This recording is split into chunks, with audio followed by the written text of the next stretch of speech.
තරසන්න දෙවියන් සහිත ලෝකේ අසම ධූරයේ උසුලාගෙන වැඩ සිටිය අනධීවර ශාස්ත්‍රඥ වහන්සේ වූ දසබලයන් වහන්සේ විසින් දේශනා කළ යුතු විනය පිටකය ඉගෙන ගන්නා විනයදර භික්ෂුවටද ශ්‍රාවක අසාධාරණ වූ අභිධර්ම දේශනාව ඉගෙන ගන්නා ආභිධාර්මික භික්ෂුවටද ප්‍රීති ප්‍රමෝදයට පත්විය හැකි කියලයි ධර්මයේ සඳහන් වෙන්නේ.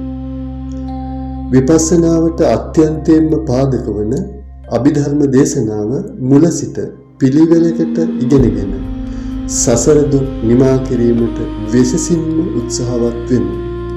සම්මා සම්බුදු සරණයි. මුල සිට පරමාර්ථ දේශනා අඛණ්ඩව ලබා ගන්න පරම සත්‍යයේ මග YouTube නාලිකාව දැන්ම සබ්ස්ක්‍රයිබ් කරන්න.